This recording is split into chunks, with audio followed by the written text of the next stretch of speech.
What if the answers to the noise in your head and the questions in your mind could actually be found in silence? It's possible, and Mike Brcic is here today, and he's going to talk to us about that. Mike, thank you for being our guest. Thank you for having me.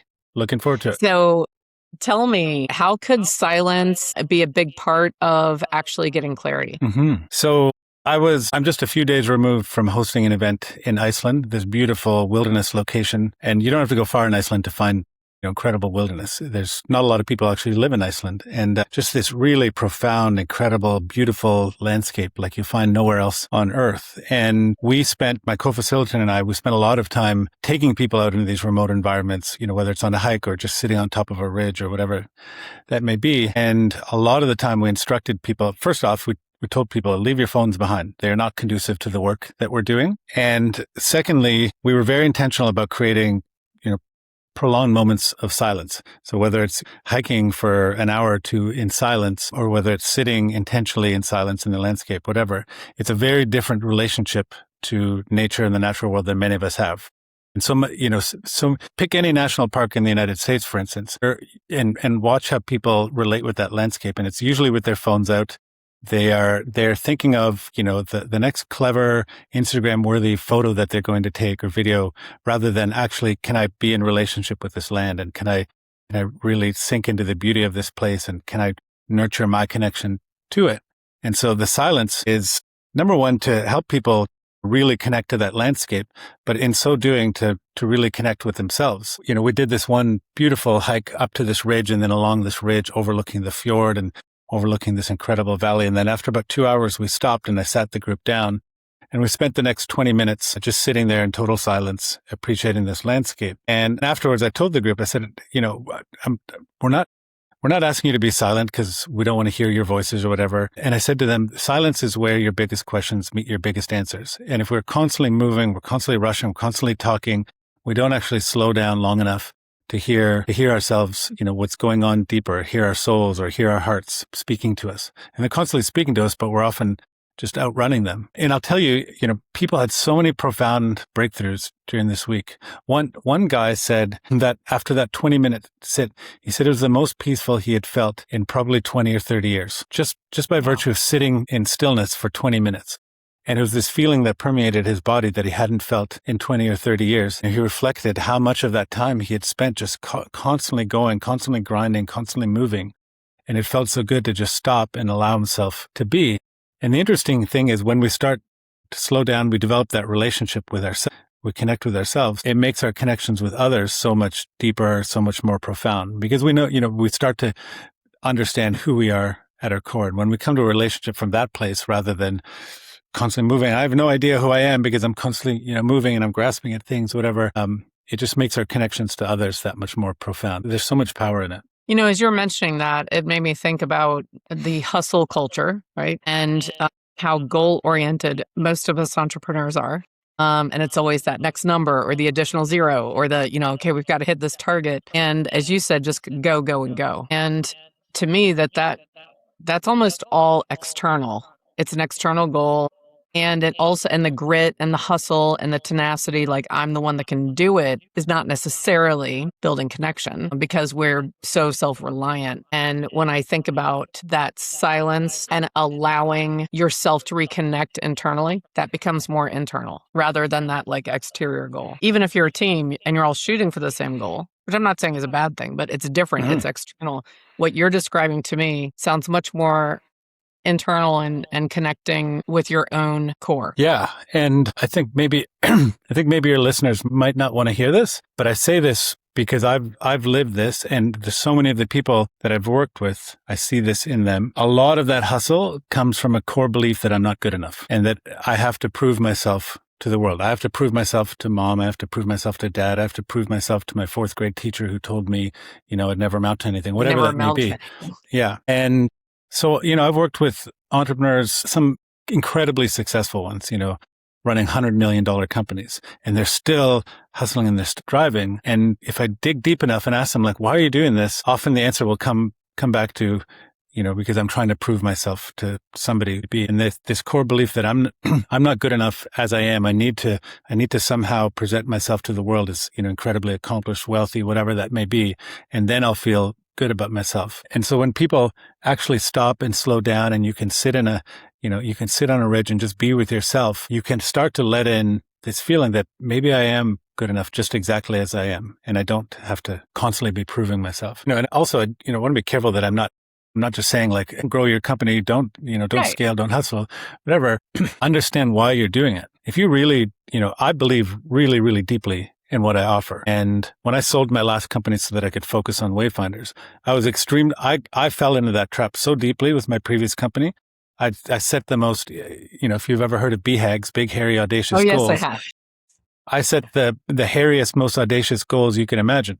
Our goal was to operate in 150 countries by 2021, which is like, 3/4 of the planet, almost impossible. But I really believe that that's, that'll get me to where I want. And at the same time, I wanted to set this goal of being on the cover of Entrepreneur magazine, which in hindsight, these things just feel so shallow and vain. And so when I sold that company so I could focus on Wayfinder, I was very intentional. I'm going to chill the F out, and I'm going to run a very profitable company. I'm going to run 2 or 3 events a year. I'm going to really enjoy what I do. I'm going to provide lots of value to people, and I don't feel the need to scale. And I managed to do that really beautifully for 8-9 years now. And now I'm at this stage where my kids are older, two kids in their mid-teens, one who's about to go off to university. I have more bandwidth, and I really believe deeply in what I do and the impact it creates. And so now I'm asking myself, what does it look like if I scale? And how do I scale so that I don't repeat the mistakes of the past? But that's very different from, I'm not good enough. If I keep scaling, if we get to 150 countries or I get to the cover of Entrepreneur magazine, then I'll be good enough. We were on pace to hit that goal. We were growing like crazy. And I know the core of my being, we could have gotten to 200 countries. I don't even know if there are 200 on Earth, but we could have gotten to every country on Earth. I could have gotten on the cover of Inc. And, it wouldn't have made one bit of difference because I was scaling for all the wrong reasons. And it wasn't until I actually stopped and started to do the work and started to find that sense of self-worth that everything shifted for me. And I could just let go of those, that crazy hamster wheel. And now I can approach my work from a very, very different place and a very different understanding. Word that crops up a lot when I was doing some research on you and your company and your mission is alignment. And I believe now you've created a position and a company where you're living in alignment with your own self every day while you're impacting others. Is that an accurate portrayal? I would add an asterisk to that. And the asterisk would say work in progress. Okay, good then. Yeah. There's never a destination. It's a journey. And alignment to me simply means, bringing my inner world and my outer world into greater harmony so that my outer world is a more accurate reflection of my inner world. The people who are in it, the actions I take, the words that come out of my mouth, they're more of an accurate reflection of who I am at my core rather than other people's ideas or society's ideas of who and what I should be. And that's, there's 2 stages to that. One is really understanding who you are. And then that part can be relatively easy, actually, with the right approach and the right, teachers and mentors. And then the harder part is bringing that outer world into alignment. And that often requires some hard conversations, some hard decisions. I've had to let go of relationships that, were not in alignment, were no longer served me, even some, very long-standing ones, because they weren't in alignment. They didn't nourish me. That I didn't feel like they nourished the other person, so to speak. So that's an example of just, I've had to intentionally, I've really pared down my world and my circles. My social circle, for instance, it's much smaller, but it's far more aligned, far more nourishing. I just have like people in my life that really get me and I get them. And I've had to intentionally lean into, feelings of loneliness because I don't have the same big, broad social circle that I did. So that's just an example of bringing things into alignment. And, maybe I'll be a social butterfly again, but I really don't need to seek relationships just to fill the void. I'm becoming more and more comfortable in my own skin and more comfortable with being alone and solitude and all those kinds of things. I think it's really remarkable that you were able to make those tough decisions and make changes that a lot of people would be hesitant or scared to do. And now that you made those, it's benefiting your clients and I'm assuming also the people that work with you at Wayfinders. Could you go a little deeper into what you actually do at Wayfinders? Yeah. Well, let me tell you a little bit just about the context within which all that sits. And I'm in this season where I'm collaborating with a lot of different people to to deepen the work, to fill in aspects of my own facilitation where there might be a gap or whatever. So just incredible collaboration last week with Philip McKernan, whose facilitation takes a very different approach. But part of that, what I realized was that people come to me because both I and the people that I work with, they can see that I've truly done the work. And I'm not just some guy who went down to Costa Rica, did an ayahuasca retreat, and then decided to call himself, a healer or whatever that may be. But I've been doing this work for, well over a decade, the deep internal work. And I also have, this, in a couple of weeks, it'll be my 30-year anniversary as an entrepreneur. I've been walking this road for 30 years. And I understand this deeply. And so I don't pretend to be some sort of guru. I don't pretend to have all the answers, nor do any of the people that I bring into this world. It's just we're people who have really put in the time and the work. And we might bring esoteric practices into it, some breath work or whatever, but it's done from a place where we really understand how this work supports, the very real world lived experience of ourselves and the people we work with. But to answer your question more directly about what do I do? I often describe, when people ask me what I do, I say I take entrepreneurs to some of the most remote places on the planet and I make them cry. And that's, it's a little bit of a joke, but I create a context for, these often very high achieving entrepreneurs to show up and just be completely and fully and honestly real, and not have to perform, not have to show up in any way other than what's actually true and alive for them in that moment. And so when we were in Iceland last week and we were leading a group of 21 people, our sessions, when we weren't out in the wilderness or hot springs, whatever, when we were together in session, there was just so much real stuff. And I can't tell you how many times I had people come up to me and say, what I just shared with you in the group, I've never shared with anybody else ever. And it's simply by virtue of creating a really safe container and just creating an expectation, or not an expectation, but creating an environment where people understand that everybody is struggling with something and there's nothing shameful in that. And so when one person opens up, but their struggles in their marriage, or somebody else opens up about, these guilty or shameful feelings they're having or whatever, it just opens up a space for everybody to say, I don't have to pretend I've got my shit together here. This is somewhere where I can really just open up. And then, in terms of, I've touched on a few of the methodologies here. One of them is silence and wilderness. Sometimes we'll take people out in the wilderness. We'll just drop them off on their own for 2 to 3 hours, sometimes 24. And if we do that, we'll give them a tent and some water and stuff like that. But boy, oh boy, that's sometimes one of the most impactful things I can do, is just create a context where people can just be on their own for a few hours. And that can be, people have had the most mystical, profound experience with that. But then there's other stuff, whether it's, reflection, journaling, deep dialogue in small groups, breathwork, embodiment practices. There's all sorts of different ways into that clarity and into that alignment. For some people, it's one methodology. For others, it's another. Often the one thing that is common to all of them is we're taking people out of their heads and out of their brains, which they're so good. They're constantly trying to think their way out of problems, and sometimes they're successful, sometimes they're not.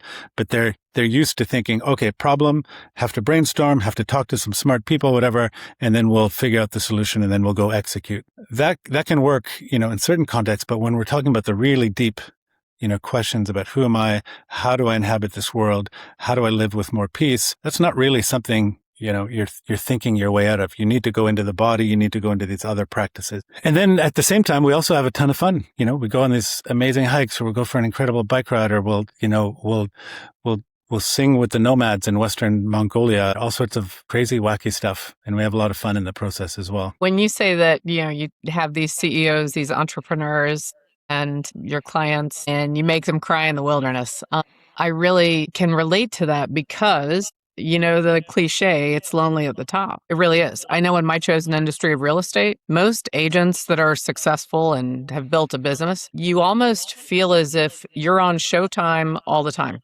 right? So it's very hard to relax or have downtime because of the feeling you were describing. They feel as if you have to protect the image and the reputation and what you've built by just being on all the time. And I know founders and CEOs, they're in the same spot. So I can imagine, as you described, when they get together with people they feel comfortable with and they trust you and your collaborators, and they are actually able to not be on Showtime and to just be themselves as a human. I can imagine that unleashes, like you were saying, like decades worth of feeling as if you're constantly observed. Oh, yes. And to that, I would add the constant feeling of caring a lot, carrying, not caring, but carrying. Yes.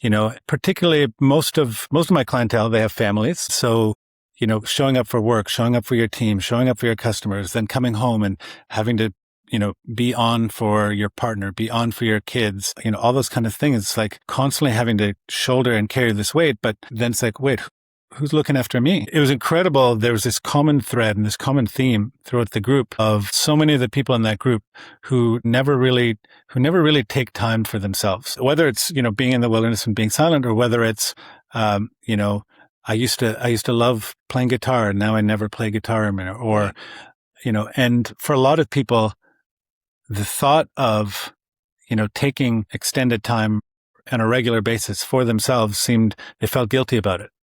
Right. And yet so many of them had come to Iceland and they'd taken, 7 days out of their lives, which was, for a lot of them was a big step. But then when they started to, when we started to unpack that a little bit, people could start to see, my God, there's so much value in just, carving out time for me. A lot of people, it's like, I have so little time in my calendar just for me. It's always in service of somebody else or carrying something or whatnot. And the shift, when you start to realize, if I actually take time to nourish myself, I take time to take care of myself, I can actually show up more powerfully and more beautifully and with more grace and compassion and patience for all those people around me. But if I'm constantly abandoning my own needs in the service of others, I'm actually abandoning them in the process too, right? Because then we just start to build up all this resentment, and we don't like that feeling of resentment, so we just stuff it down because that's inconvenient. We don't want to feel that. How well does that work, to just stuff everything down, right? And then we distract ourselves with a new target and a new goal and a new initiative. Yeah, exactly. So much of what we did last week was just creating a space where people could actually feel, whether it's sadness, whether it's anger, frustration, resentment, grief. There was just so much feeling in the room that people just didn't give themselves license to feel. And then it unlocks so much when you just allow that stuff to come out, because it's just like a giant stopper, just, stopping all this energy. And when you let that out, boy, that's the birthplace of creativity. It's the birthplace of joy. It's the birthplace of so many things, but you can't express that in the world if you're just pushing everything down. Imagine it's also the birthplace of self-acceptance. As you were saying, like, realizing you are enough as you are. Yeah, exactly. And if you're pushing down all this anger, for instance, that just wants to get out. It just wants to be expressed. And you're pushing it down, out of some messaging like, oh, anger isn't acceptable and how dare I be angry. And, there was one guy there who was just profoundly angry at his dad who had died 2 decades ago. And he just didn't feel it was acceptable to feel that. Well, you're telling yourself that your own feelings are unacceptable. So how are you going to learn to trust yourself? You're bottling that up. How is that going to affect your self-worth? Because the other message that's going on, like, what kind of a jerk is angry at his dead dad? Right. And I know that dynamic very well because my dad died when I was 16 after a 2-year battle with brain cancer. And when I actually finally got around to grieving almost 2 decades later, when life just fell apart, and that falling apart was really just a call, from the universe, like, hey, there's a journey you have to go on here that you've been avoiding. And that call took me deep into grief. But what was below the grief was just this incredible well of anger.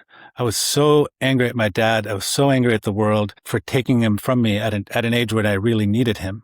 And to me, it felt, I really didn't want to feel that. It's like, how can I be angry at my dad? He didn't choose to get cancer.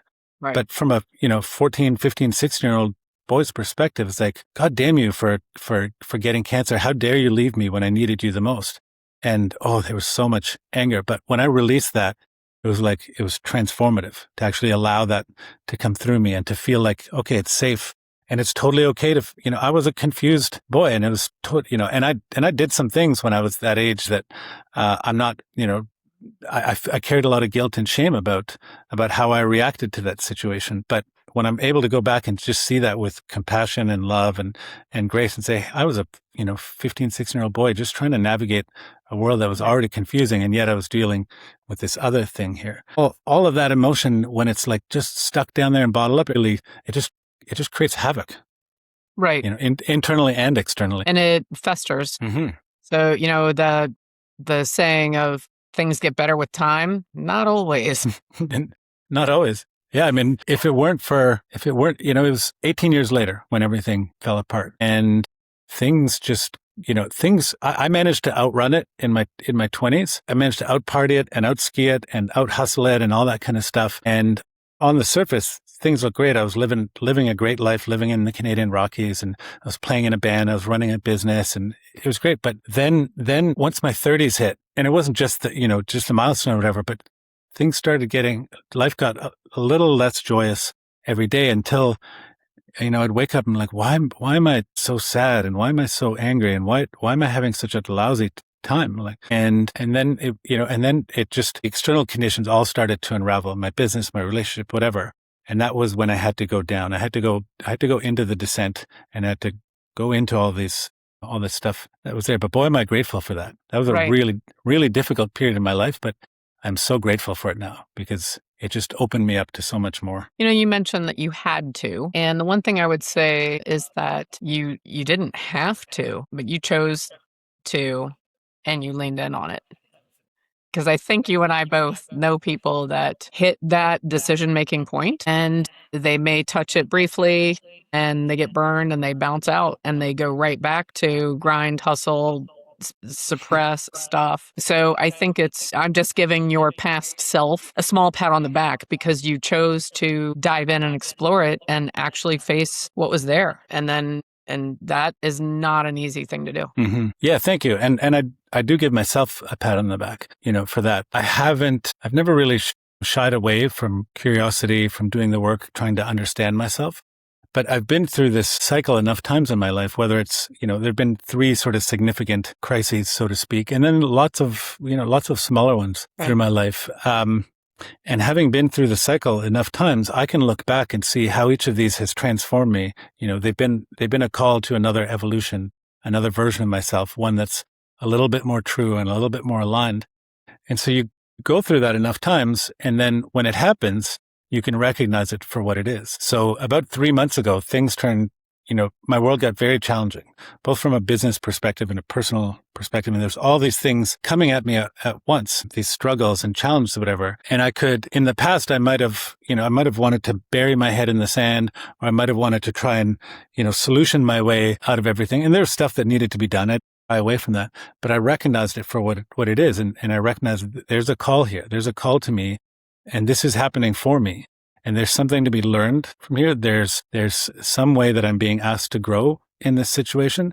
And that leads to a different set of questions than how do I solve this, right? And so I was able to embrace that. There's a couple of weeks of like, oh my God, what is happening? Why is this is crazy. Why is this happening to me? But I don't dwell in that space very long because I've been through this so many times, and I can see the profound gifts that come out of it on the other end. And so that first real proper experience of suffering in my early/mid 30s, it was about 2 years of real like darkness, depression. And I was trying to, I was working with therapists and I was trying to solve it. But at the heart of it, I was just kind of in a woe is me sort of state. I didn't want to recognize it as a call, as a call to learning and growth. And now I'm very quickly able to seize on that. And I like to think that I'm shortening that cycle a lot more, because life is going to keep bringing these things to me, and I'm going to keep repeating the same unhealed patterns, myself until I get slapped out of my slumber long enough to say, oh, okay, what's being asked of me here? Right. That really, like I said, helps shorten that cycle, and the gifts come sooner from that. So what I'm hearing you say is that your life isn't perfect now that you have it all figured out, and just every day is a walk in the wilderness with silence and everything's perfect. You still have challenges? Yeah, no, you forgot the butterflies that just, That's fly right, around me. Right. And the kind unicorn. I've heard of unicorn. Yeah. Yeah. It's sort of like Sound of Music every day. No, it most certainly not. There are, there's still many struggles. Some days I wake up profoundly grateful, and some days I wake up profoundly not grateful, struggling. And there's still more journey to be undertaken. But it does feel like little by little, my life is becoming a much truer expression of whom I am. And there's less to carry. There's less needing to be somebody who I don't need to be anybody other than who I am. Right. I'm tired of that bullshit. And, I'm free to just show up in the world as I want to be and just say, take it or leave it. And there's still plenty of challenges, but the challenges feel like my challenges. They feel like challenges that are, aligned with what I need in this life in order to bring me forward. So I don't know if that makes sense, but no, I certainly don't have it all figured out. Well, I was thinking about Wayfinders, and when you were describing what you all do there, you said that at first you were thinking, maybe you would do around 3 events a year, and you would, how has it actually manifested? Like what's the reality versus what you were thinking when you launched it and sold your other company and became that, full-time committed to Wayfinders? Yeah, it's really evolved. When I started it, it was really just a desire to create an event for entrepreneurs that was focused on connection first. And I was attending a lot of events at the time, entrepreneur conferences and stuff like that. And they were generally all kind of similar, typically around 3 days. They take place at some conference place or a nice resort or whatever. Like, okay, you start your morning out with a keynote and then keynote speaker, and then you go off and you do some breakout sessions. And it's like you learn about, meta ads, and you learn about how to build your team and stuff like that. And there's a little bit of a, break for lunch or something like that. And what I noticed was that there was just way too much stuff coming at me, and I could only act on maybe 2% of it. And it was useful information. I was surrounded by really smart people. But the real value I got was the connections I made with other people. And the format was generally lousy for that. I had to really work to connect with people over sitting at a table with 10 other people at lunch. I just want to make some connections there, but it's really hard. And so I wanted to create an event where there was some information, some content, but really the focus was on connection. And so I knew that, when people are outside and they're doing fun, challenging things together, they tend to connect more than they would in a conference room. And so my first few events were really just, let's do some fun, mildly to moderately, sometimes more challenging stuff, but let's also have some content. Let's do some panels, The people who are coming are all really smart. They all have something to share. It was generally mostly business focused. And then what I realized, and as I started taking people, my first few events were in North America, but then I started taking people farther afield. I did an event in Patagonia, and then I did an event in Fiji. And the farther away I took people from their familiar environment, the more profound the impact on them, particularly if I dropped them in a totally different context, like a village in Fiji, where people live a very different life than we do there. It was an opportunity. It's kind of like shaking the snow globe. And it's like, wait a minute, like, this is interesting. Like, what can I take home from this? And am I living my life the right way? And all these other questions. And so, and then this thing happened in March of 2020, which what was that? Maybe you remember that. Vaguely. And that kind of made it difficult to, run international events. Right. And I was also fortunate by that time I had a really loyal clientele, and I had people signed up. We were actually supposed to be going down to the Peruvian Amazon in April of 2020. So I had to postpone that event. But my customers, many of were, they were very loyal. Many of them were friends. Said, hey, don't worry, I don't need a refund or whatever. Just we'll do it when we do it. And so I had this. It was a 16-month pause before I ran my next event. And I had, I wasn't lacking for money. Nobody was asking me for refunds. And so I really leaned into developing my skills as a facilitator. And there was these, thankfully there was lots of great trainings online, stuff like that. And when I ran my next event, in September of 2021 in Greenland, I took a very different approach. And basically started with the premise, these are all smart people. They don't need to know how to run meta ads. They don't need to know how to build a team. There's lots of places they can turn to for that. What they don't have in their lives is an opportunity to connect with their inner world and their inner life. And look at this incredible place we're going to, one of the most vast wildernesses in the world, this massive, massive island where only 50,000 people live. And let's lean into that. And so I created a very different journey for people, which was exploring these deeper internal questions, connecting them with this vast landscape. And it was really profound, and people really responded well to that. And so that was the beginning of a new journey. What is, if I might call it a soul journey. What does this soul journey look like if I'm taking people on that? And again, let's keep the focus on connection. And it was almost like I didn't really need to do much around the connection piece, because when I'm creating this context for people to explore these questions, to talk about them, whatever, people are talking about some of the most vulnerable stuff imaginable. That tends to create connection, right? Because you're seeing people, you're seeing their very human side, not the mask, not the shield, not the persona. You're connecting with the human behind all of that. And so I didn't need to do anything to nurture the connections. They just happened organically by virtue of being able to see each other. I'm not surprised, because the reality is that a lot of us, I'll say something people don't want to hear. Humans love humans. We are fascinated by humans and we want human connection. And so I'm not surprised to hear you say that, because we may stuff that down, which I think is happening with the loneliness epidemic that is rampant. We stuff down or act like, I don't need anyone, I don't want the human connection. And we distract ourselves with social media, our phones, the next goal, the noise and the talking. I'm not surprised at all that when these people are finally having a real human connection, that it would just take off on its own.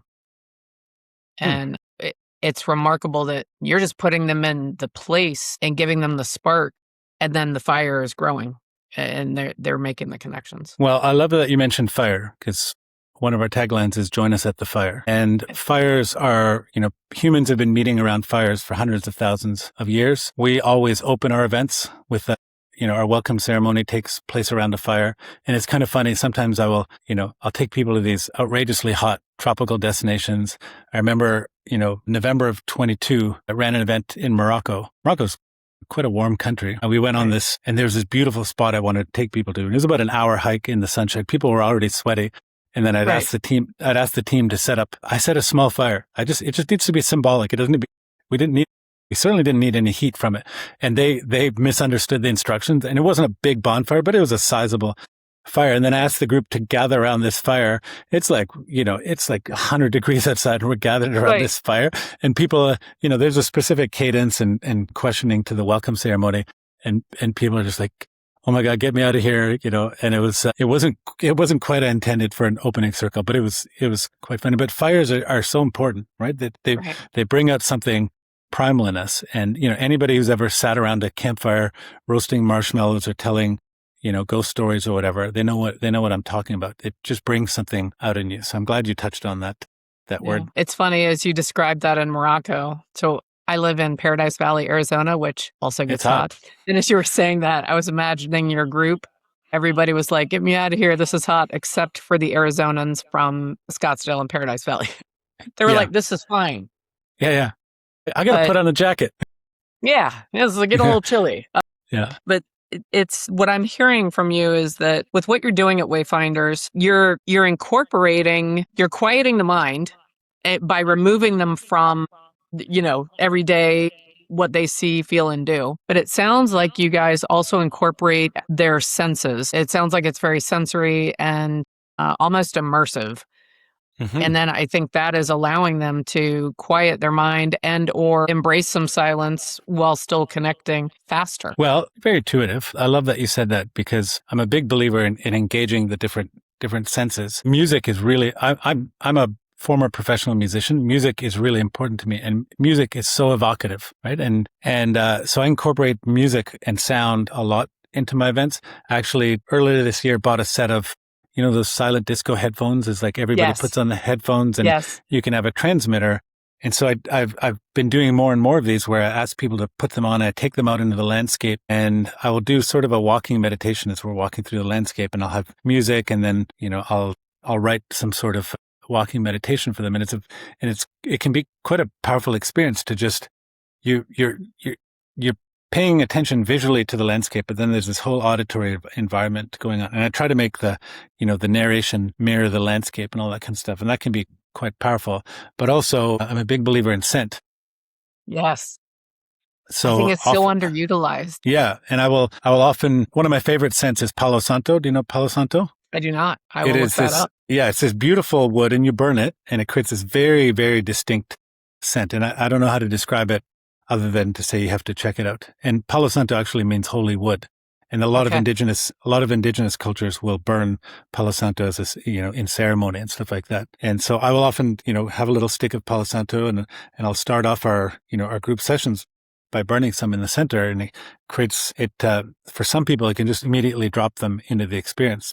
And particularly if they've, done an event with me before, it's like, it's sort of like a threshold thing, right? Like when you smell that, it means we're stepping into this other world. Right. And whether it's auditory or touch or scent or whatever, it can drop you into a different world. And what I'm trying to do is take them out of their ordinary everyday world and bring them to a new world, and one where they can imagine different possibilities. They can imagine different ways of moving through the world. And the important piece of that is like, okay, we can enter this other mythical world and we can be together in Iceland and have these incredible sharing, these incredible landscapes, really profound experiences. But the other piece of it is we have to know how to carry that home. How do we bring that home in the office, in the bedroom, wherever that may be? Because it can't just exist as this beautiful memory and mythical experience. Those shifts have to come home with us. So interesting enough, in Iceland, my friend Peter, who's a really gifted musician, and he's won a Juno, which is our Canadian equivalent of a Grammy, and he's just really gifted musician. We had downtime every afternoon, 2 or 3 hours, and I would see him out at his cabin with his guitar. And then on the last night, he just blew everyone away with this song that he had written just for this experience. And people were tearing up, and it was incredible. Like, the song was incredible, and it was just this really moving encapsulation of the experience. And then I think it was on Saturday, which was the day after the event ended, and everybody was, either home or going home or whatever. I had recorded and I posted it in the chat. And then on Monday, a few people said, I put the song on again as I was heading to work because I wanted to bring a little piece of that with me. And they were like, it brought me to tears, and it brought me back to Iceland just, with a snap of the fingers. So right. The senses can be such a doorway into other worlds. They really can. And the scent is very closely related to memory and taps into memory it's not just the thought. You can have visual or sound, like it really taps into in such a broad way. So it would be interesting if people that attend one of your events, if they, let's say say it one more time, Palo Santo. Okay. If they could, even if it wasn't perfect, if they could get a Palo Santo high quality scented candle, and then they were having the fire and the scent, it would probably reinvigorate even more of the feelings and the thoughts and the way of being that they felt at the event. It reminds me, this is such a capitalist example, but Four Seasons hotels, they do that. So each location has its own signature scent, and you're able to buy candles and the spray and whatever. So then you're putting yourself back in the Four Seasons. It's actually pretty brilliant. Yeah.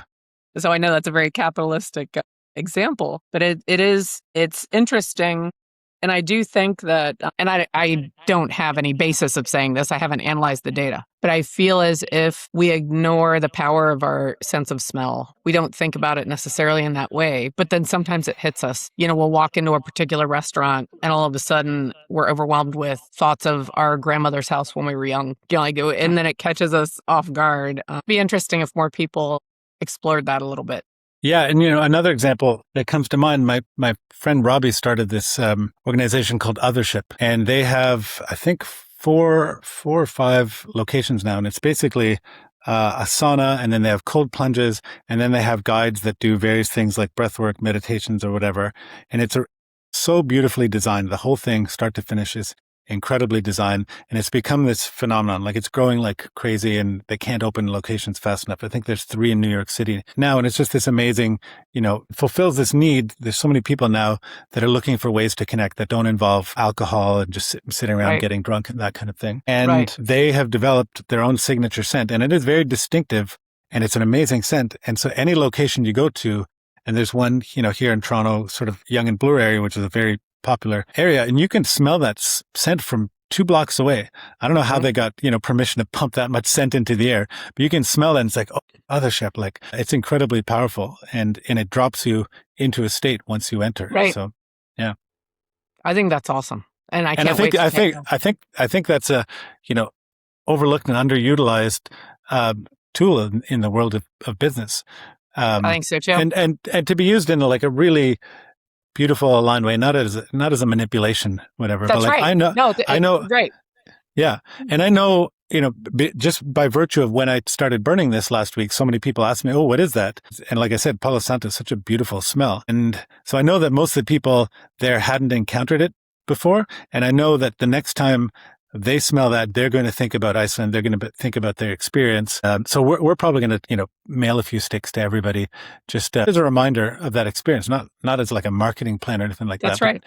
But it, I think that's something that any business could use. Like, well, not any business, but there's something magical about scent, like you said, and the attachment to memory. Well, it just is. I know we all know we're visual, and we've all become even more addicted to photos, capturing a moment, right? And I think it's an interesting area to explore. Well, let me just pull on that thread just a little bit more. Please do. I'm curious if there's a particular scent that always sort of takes you to another place, to a memory or anything like that. Is there a particular scent that does that for you? Well, it is funny you mentioned campfire. So campfire is a huge one. And I do go outdoors a lot. And I was at some campfires last week, as a matter of fact, 3 nights in a row. So that's a scent. And that's one that is just almost always in my life. For quite a while, and this is kind of from the hustle grind era that lasted quite a long time for me, peppermint. So peppermint was a scent that I would reserve for when I was working and when I was connecting with people. And I would minimize when I would smell it at any other time. So then when I was smelling peppermint, I almost trained myself that meant it was time to connect with people. And again, not from a way of wanting to connect and get out of my own way or my own hesitation, and to be curious. So I trained myself that when I would smell peppermint, that that's when I was curious and I was going to connect with people and make them feel great. So because I truly wanted to know what was important for them. Beautiful. It actually, if I can share one more thing, it is one of the ways that I made it through the Great Recession, being in real estate. And this, look at this. You get people to open up, because I haven't shared this with anyone in years.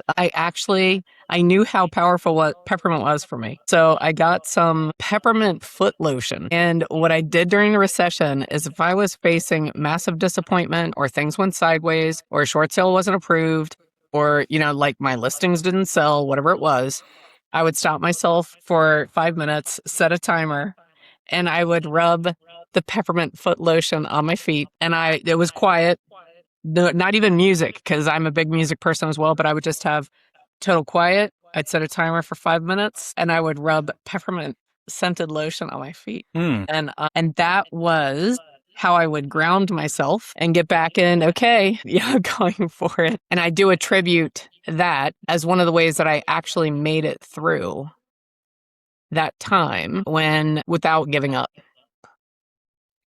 So there's one for you. And ask me if I eat peppermints. Do you eat peppermints?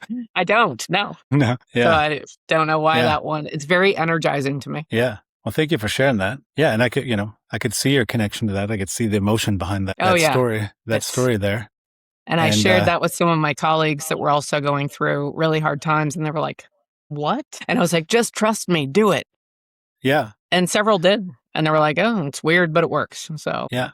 And for me, it's chamomile. And when I was a child, and we would go visit my grandparents in Croatia, it was Yugoslavia at the time, my grandmother would often make chamomile tea for me. And so whenever I smell chamomile, whether it's tea or I'm walking through a field of chamomile, it just brings me back to her apartment. And I can feel myself sitting at the apartment there. And she was such a loving woman, and she, had so much love to give me. And to me, chamomile is just this beautiful experience of just really feeling warm and loved and cared for. And so it's the same thing. If I'm going through something tough, I can just have myself a cup of chamomile tea.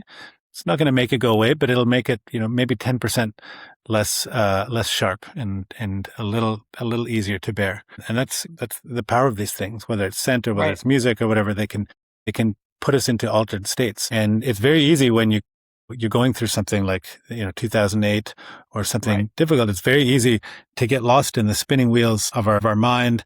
We start catastrophizing, and it's really hard to break that.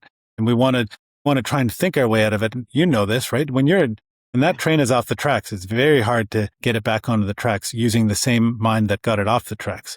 And so we need to shift. We need to shift our states, right? As Einstein said, you can't solve a problem with the same level of thinking that created the problem. right? And so Right. we need to shift our states in some way, whether it's music, whether it's scent, whether it's wilderness, whether it's something else. We often have to just get out of our heads. Well, it's interesting that you mentioned that. It's right. It's hard, I think, sometimes, especially when you're driven and you're an entrepreneur and you're successful, not meaning everything's perfect, but you pick yourself up every time and you move ahead. It can be hard to let go of that and to say to yourself, well, what brought me to the point where I'm even facing this challenge is not going to be the thing that's going to get me through it. That can be hard. What would you recommend to someone if they're stuck, if they're finding themselves continuing to rely on their current strengths and they're not breaking through? What do you recommend? I think the starting point is to recognize that we created the situation, or at the very least, we co-created the situation. And so we have to get ourselves out of blaming, pointing fingers kind of thing, because really we're just putting ourselves in a state of victimhood. If we are blaming other people, we take away our own agency. That's right. To get out of the problem. So that's part of it. And the other is this, what we just talked about, this recognition that we created this, whatever level of thinking maybe got us successful, it also to success also created the problems. So we probably should not try to apply just a thinking approach to it. Often, what happens is we get in these spirals and then our nervous system goes haywire, trying to think and execute our way out of a problem when our nervous system is dysregulated, when it's gone awry, whatever. We often will just keep digging a deeper and deeper hole and creating more problems, right? And so we need to shift that. If we're going through something big and significant, the solution isn't a cup of chamomile tea or some peppermint. That can be, temporary thing, but we need to shift state. For me, one of the most powerful things I do is I have a daily breathwork practice, 15 to 20 minutes of really, there's this, I use an app called Insight Timer. And there's this wonderful, there's so many different teachers on there. And, you could spend a lifetime just going through all the different meditations and breathwork and whatever. But I found this one woman, Brie Melanson is her name. And she's got this one, it's called Breathwork for Healing. And it's an 18-minute meditation. The first 5 minutes is just set up. So I just, go to the 5-minute mark and drop in. But boy, oh boy, does that really take me to some deeper places and shift some states. And when all the stuff started piling up this spring and life was throwing all these challenges at me and it felt a little bit overwhelming, I recognized that I couldn't just try to solve my way to the problem. Like I said, there was a call here and I was being asked to grow. And I also knew that I needed to regulate my nervous system because it was going haywire on a daily basis. And so I started, and I really liked this particular breathwork. And often I would bounce around. I would try different things. And I just said, I'm just going to commit to this one because this one seems to really resonate with me. And I just started doing it every day. And probably 75 to 80% of the time, there would be some sort of release. And a lot of the times it would just be tears. Tears would just come flowing out of me. Other days it would just this intense anger. And I would, be lying down and beating the crap out of my bed or a pillow or something like that. Sometimes it was just energy and I'd have to shake, my body, but it was just all this stuff that wanted to move through me. And what's great about breathwork is it lowers our defenses so that, we don't want to feel these things. And most of the time our defense is like, okay, keep that stuff. That feels scary or that feels dangerous, or whatever. We don't want to feel that. Right. And so breathwork is it's just giving my body permission to express whatever wants to move through it. And the more I create that channel for it to move through me, the lighter and freer I feel. And there's so much, Sometimes I can be in a negative state or whatever, and I'll just do one breath work and I'm good. But there was a lot going on this spring, particularly in March and April. And it was just repeated for over a month. It was just, oh my God, there's more. Like this, when do I get to the center of this crazy onion, that's full of layers? But life was asking me to move through some stuff. And also I don't want to be too esoteric about it because there was also some very practical stuff that was happening through this. And a lot of it was around self-worth, around boundaries, around being firm in the face of when people want to project stuff onto me. But a lot of that stuff would have been harder to meet it the way I'd needed to meet it without doing this other work of releasing, nervous system regulation, all that kind of stuff. It would have felt a little bit overwhelming. And so there's this internal and also external work that worked in concert. And lo and behold, about 3 weeks ago, things started to shift. I didn't really do anything different, but the external reality of what was happening started to shift. And, my business, to use just one example, has been on a tear lately. I've had some of my best weeks ever after a 2-3 month period of the worst period of business I've ever had. And I don't think it's just some crazy coincidence. It's because I was doing the work and I was showing up in the world differently. So in answer to your question, say if people are really struggling, they're struggling with that stuckness, is they need to go into the stuckness. And that can take, many forms. It could be breath work. It could be, good therapists, could be psychedelics. It could be just like sitting and stopping and being quiet and asking yourself, what's actually going on inside me? What am I feeling? But you do need to go inward, and you need to focus on the solutions sometimes. But if you're just focusing on solutions, you're missing this gold mine of what's happening inside you. Right. And I think that when you lean into it and do the work, as you said, the change you create is deeper and lasts longer. Mm-hmm. And oftentimes can even have a bigger impact on people around you, like unintentional good side benefits, like that ripple effect. Yeah. Well, I just, you mentioned the wilderness, and if someone is listening to us this long, which I don't know if they would have stayed this long because we talked about the outdoors quite a bit, but if they are here and they're like, I'm not an outdoorsy person, what would you say to that? Because I have some friends that way. They're like, I can't stand the outdoors, Mm-hmm. What are they denying themselves by continuing to hold that belief? Yeah. I think they're denying themselves a profound relationship that is waiting for them. This relationship with the natural world, which is also a relationship with themselves. In October 2023, I ran an event in Laos, in Southeastern Asia. There was a lot of trekking and hiking on this thing. And there's this woman there showed up, and she had never hiked before. And she had so many questions about hiking shoes and gear and whatever. And she showed up and she had several $1,000s worth of new hiking gear. And thankfully she had followed my advice and she'd broken in her shoes, and, she didn't wait until she was there. But, she really struggled for the first few days, and Laos was quite hot. That doesn't help. But she was profoundly altered by that. And then she came home, and for the next month after that, we had our WhatsApp group, for the event, and she's almost daily posting photos of herself in the wilderness near her house. I think she lives in Boston area. Mm-hmm. And she was just going for regular hikes and posting photos of herself in the group. And she just said, I guess I'm a hiker now. Yeah. And what that hiking did was it created a relationship between her and the natural world. And she was also going through a lot of difficulty at the time. And it was a place where her nervous system could slow down and she could regulate. She could just, whether it's for half an hour or an hour or whatever, she could just find a measure of peace there and calm. And she would have been the first to say, not for me. Right. Like I'm not an outdoors person. We forget that these environments that we've manufactured are entirely artificial. Right. And our natural state for 99.9% of our human history is to live in deep relationship with the land. With nature. In deep conversation with the land. And that is wired into our system, wired into our DNA. So what I would say to those people is try to approach wilderness from a bit of a different standpoint, and just try and go, find a piece of wilderness. And if you just go out there and you're, going on a hike and then you're taking photos and whatever, it's like, okay, that's one type of relationship with the land, but it's a very different one to say, I'm going to go and I'm going to find a quiet spot. And I'm just going to sit there for, it could be 15 minutes, could be an hour, whatever you want, and say at least 15 minutes, but just sit and be quiet and notice what happens inside you when you just sit in that quiet place. And of course, some people don't really have access to anything that might qualify as, wilderness. I can often get into the same states by, I live 15 minutes from High Park, which is Toronto's equivalent of Central Park, so to speak, not quite as big, but I can get into places there where I can get into the same states. And yeah, there might be, there might be the odd person walking by or something, but there's some like really nice quiet pockets there. And it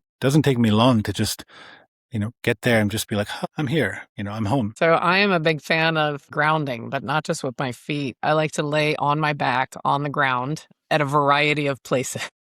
Yay. And again, you're right, it doesn't even take long, and you just feel yourself sinking into the ground. So I do have to kickstart it.